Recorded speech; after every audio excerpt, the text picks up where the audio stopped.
ShopShardai here, and I am coming to you with pretty much a review of the old hair regimen that I used to use. It'll be directly correlated with the natural hair journey video, and pretty much how I was able to survive all of the heat that I was using, which I mentioned in another one of my videos.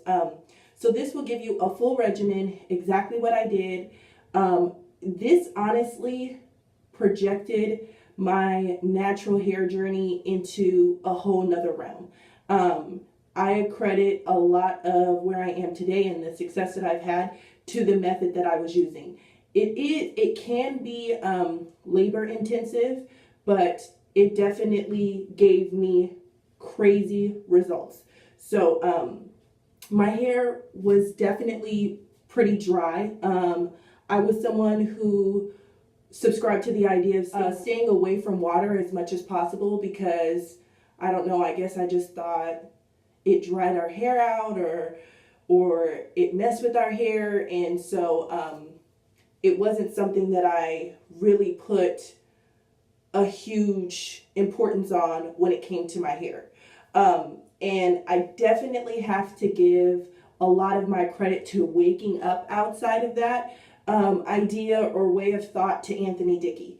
I had saw the natural hair video for like kinky wash and goes, and you know, getting into the natural game, I definitely wanted to try wash and goes. I thought that would be like the easiest, most manageable way to be natural. Just get up every day and wash your hair and pretty much go from there. And I'll eventually get to why it wasn't technically the best fit for me and why a lot of people feel like it's not the best fit for kinky hair. But still using that same idea and moisturizing my hair daily changed my life for sure. So that I would say is like the number one thing about your natural hair. You're really not going to know the state of your hair. You're really not going to know where you're at until it's properly moisturized. I know I was going online and I was looking at girls' videos and I was thinking, oh, my hair doesn't look like that, or I'm not going to be able to get those results because our hair doesn't look the same. Well, a lot of times the reason why I think people's hair might look different online is a large part to the amount of time that they're putting into it, the amount of moisturizing that they're doing that maybe the typical average person isn't doing. So what I was doing at one point was pretty much co-washing my hair daily. Every time that I was showering, I was trying to co-wash my hair. And I do think it changed the state of my hair. It changed the health of my hair. A huge part of it I can attribute to the fact that I did a video talking about how I survived straightening my hair so much in 1 year. And I definitely attribute a lot of it to how much co-washing and moisturizing I was doing on a daily basis outside of that. So I feel like that also was combating the amount of heat that I was using. So I also wanted to go through the products that I was using at the time. So the products, the first thing I'll talk about is, okay, I'm back. So I want to start off by talking about the processes that I was, or the process that I was using during this hair regimen, because I do think that's more important as opposed to the products that I was using. So the process was that I was co-washing my hair pretty much daily, if not every other day. And what I would do is co-wash it in the shower when I was showering, and then I would put it into a protective style. My ends weren't really out that much once I really got into the regimen. And if you go back in my natural hair journey, you'll see in the pictures, I break it down in the order of how I got to that point. So when I first started out, I was doing a lot of still flat ironing, mixing in protective or natural hairstyles. And then once I got into the Anthony Dickey method and I started to try to co-wash my hair as much as possible, I think that's when I learned about protective styling. And then I wasn't really wearing it out. I was more so protective styling it, especially because that year I'd used a lot of heat. So what I had told myself was when I wasn't wearing it straight, I wanted it to always be in a protective style. So that was the main thing. It was a lot of co-washing, pretty much daily or every other day. And then putting it immediately into a protective style and leaving it alone.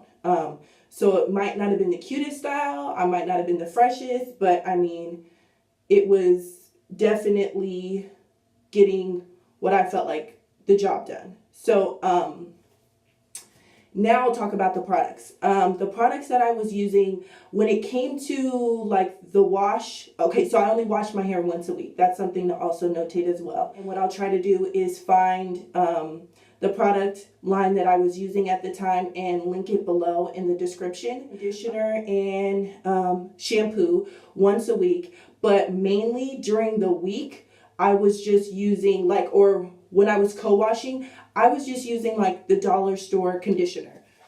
So I wasn't using anything that was too crazy expensive because I was going to have to use so much product. So all I used was this one, the Tea Tree Mint conditioner. And the most things that I checked for was just making sure it was like sulfate free and stuff like that, trying to make it as natural as possible. But again, it was something that I was just using to kind of like detangle my hair, moisturize it on the daily, and I'd wash it out. So this was like the main thing that I was using. When my mother was styling my hair, which was honestly one of the best states that my hair I think had been in, I was using the Cantu leave-in conditioner repair cream. So I really do recommend this one. I felt like I saw a lot of good results from this. And then another one that I was using was also the Fructis Damage Eraser Strength Reconstructing Butter. That was another one that I was using when I was at that time during that regimen. So this is another one that I feel like gave me good results, because I do feel like I did get really good results from it. I'll tell you at the end why I eventually went away from it. The other thing that I started to use, and this is going to crack you guys up. Okay, so I was using the olive oil formula with vitamin E growth therapy for healthy hair and scalp. I was using this like very generously. Like after I stopped using like the leave-in conditioner, I was just typically doing like the co-wash, and then I was using like an oil just to seal in the hair. Nothing too major. I might have still been using the Damage Eraser. Let me see if this is supposed to get washed out. Yeah, so this actually does get washed out. I wonder if I was washing it out though.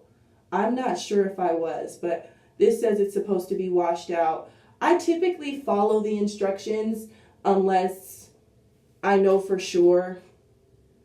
If it says to wash it out, I typically wash it out. So I would assume that I was washing it out. So that would mean that I likely was just putting in the oil. So I was using this, and then I was using good old Blue Magic, like the coconut oil hair conditioner, and I was getting good results. And like my hair, I really started to see a big difference in my hair. But again, this is also around the time that I started to just do protective styling, and I was co-washing, and I was really starting to see a difference with my hair. So I'm not sure how much of it was attributed to this product or how much of it was more so the process. I tend to think it's the process.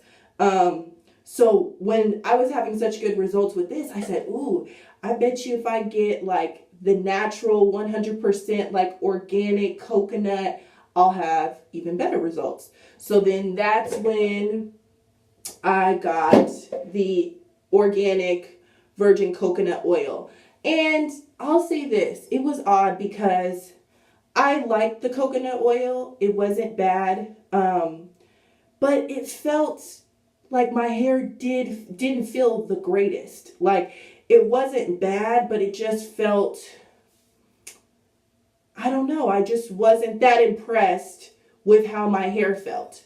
So I still think I would use coconut oil. I have coconut oil now. I don't use it as much as I used to. You know, this was like my main regimen back then. It was just water, coconut oil, you know, as far as products. So, but I still definitely recommend at least giving it a try. Another one that I had really good results with was the shea butter. So this I had really good results with. I felt like it does a really good job of like sealing your hair because it's so thick, and especially for kinky hair, that's great.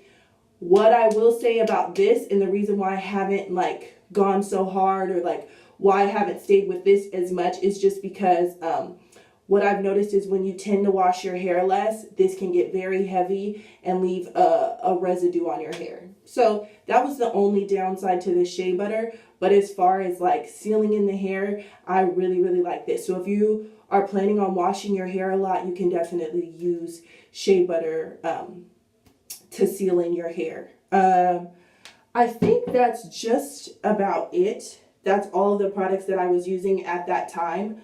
Why I did eventually go away from the regimen was because I was starting to see breakage, which I'm sure was attributed more so to the heat. I was seeing more shedding, again, could have been attributed to the heat. And it is time consuming. So it was like hour and a half showers, and that does get exhausting. I do think the more, because this is Anthony Dickie's theory, is the more you detangle your hair, the easier it is to do. And I do agree with that. I wash my hair. I have to detangle my hair once a week. I cannot leave it for any longer than that, or it's too much of an undertaking. So I've actually thought about trying this method out again, co-washing my hair as frequently as possible, because now I don't have the issue of the heat and I may have better results. So if you guys think that, you know, or if you guys want me to try out this method again to see how the results are, comment below and let me know, and I'll see about possibly going back to that regimen and letting you guys know how my hair responded to it the second time around, now that I know a little bit more. So just let me make sure I went over everything. Okay, I'm back. So just to kind of recap, the reason why I went away from this method is because of a couple of adverse results that I was seeing, because this is something to keep in mind too. When you detangle your hair more, you're supposed to see less shedding. So like, let's say if I had about this size amount of hair coming out in a week, I would see a quarter of it coming out on a daily basis. Well, I had gotten to the point where no matter what, I was always seeing the same amount of hair shedding. And so that was tipping me off when I was going in to get my hair done. They were telling me things about breakage. And so I was just kind of like, okay, I knew I was doing the heat, which was damaging it. But I was successful for so much of the year. So I was like, maybe it also has to do with how much I'm manipulating my hair. Maybe me detangling it every day is over manipulating my hair. So that's also something to keep in mind, is that this regimen can cause maybe over manipulation, because every day or every other day you're kind of like in your hair kind of pretty intensively because you're detangling it.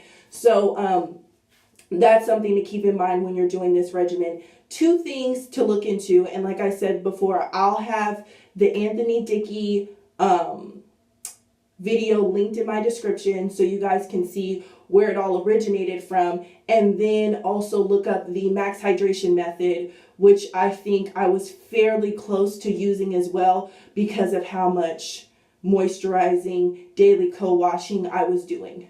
So that pretty much sums it up. Again, let me know below if you guys want me to try out this method again to see if I have better results, since I'm not using as much heat as I was during that time frame. I wanted to thank you guys so much for watching, and I hope you guys have a great day. Blessings.